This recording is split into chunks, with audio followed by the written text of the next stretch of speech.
everyone, we are headed to Newport Beach for another lobster dive. It's gonna be my second one of the season. Just super stoked. First one came out pretty well. This is gonna be a day dive, so you'll see a lot more. Yes, there won't be as many lobster walking around most likely, but I find day diving a little more fun, and mainly because you can, I guess, observe more of the sea life, and then also it makes it a little more of a challenge to grab the lobster. I know we want to get in and out with the limit, but there we go. Let's go head over to Newport Beach.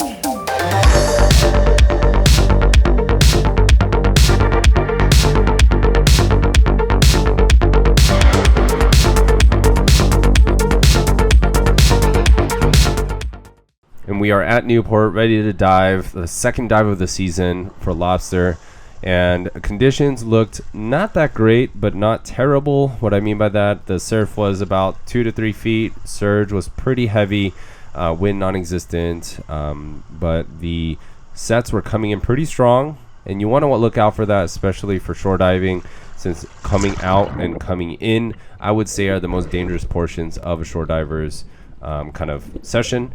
And the way you can do that is you go online and you look at the surf. I primarily look at the surf first. I tend to look at 1 to 2 feet and less is my ideal. 2 to 3 is a maybe, and then anything past that is a definite no for me. But yes, definitely look out for that. I was planning on going out from a rockier portion to get to the spot I wanted to fish at quicker, but due to the conditions, I made the decision to go out from the sandy portion. Though it was a longer swim, made that decision, so just to be a little safer there. But nevertheless, we are here, ready to fish, ready to find some lobster, grab them. But here we go, out of Newport.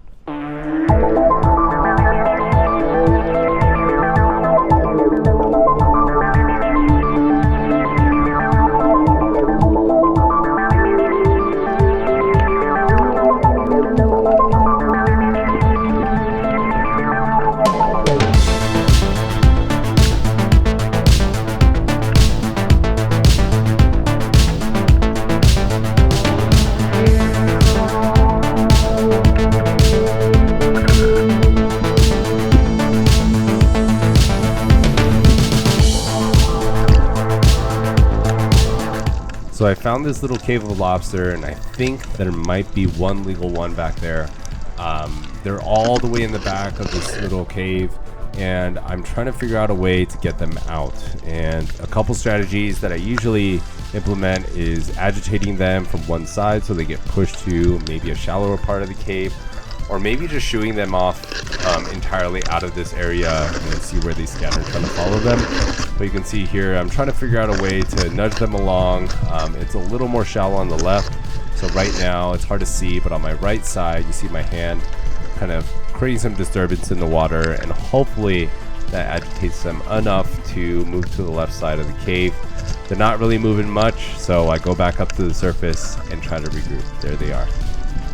Here we go with attempt number 2, and my mindset is I'm gonna shoo them out of this cave. I know there's an opening on the right, and the idea is if I spook them enough, right there, spook them, they'll shoot off, and hopefully I can see them go somewhere. And I'm expecting to see them, but I don't. And I thought they might be stuck in here. I don't see anything, and unfortunately that is the end of this particular hole for me.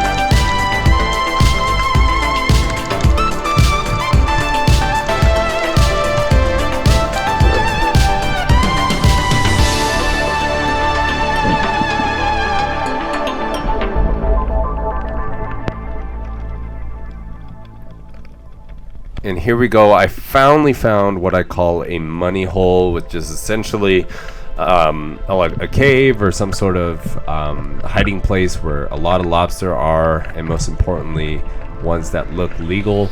And it's in a tough spot, but I see one back here, and it is a nice size. You saw for a second right there.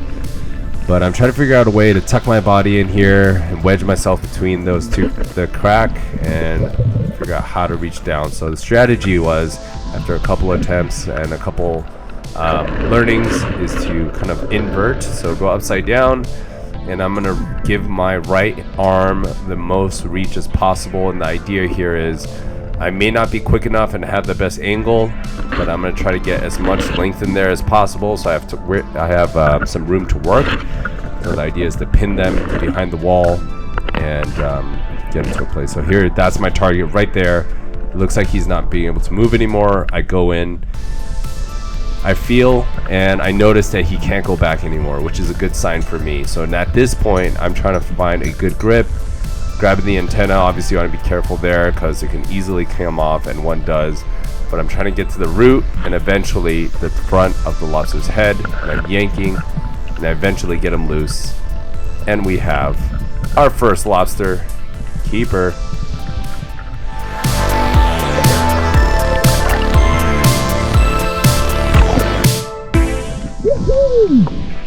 I could already tell that this one is a keeper just by feel, but we do have to measure anyway.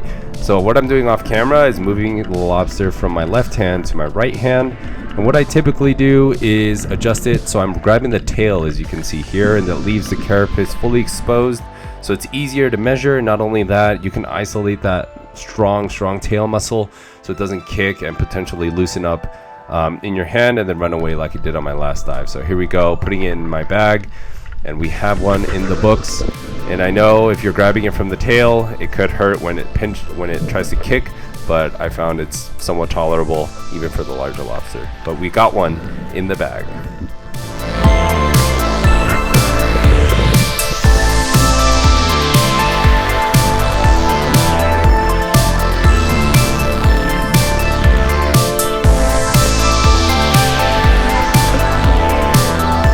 And that wraps up the dive. Just one keeper for today, but overall the conditions were not that great and lobsters were a little tough to find.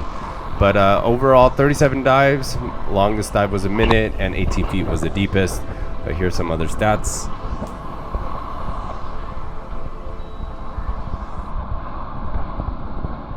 Just wrapped up the dive. We ended up with one, but a nice solid one. It's a male. Here you go, from between the eyes. Wait for the eyes to pop. Measure. We are good. Plenty of room. A nice size male, and how you know that are the smaller fins under the tail. The larger fins are the females. Really nice size. Pretty rough today, but nevertheless, we got one. Second dive of the season. Nice. So I actually gave away the lobster to a couple of friends of ours, and I walked them through how to dispatch the lobster, which you go right between the mouth and you spike it all the way through.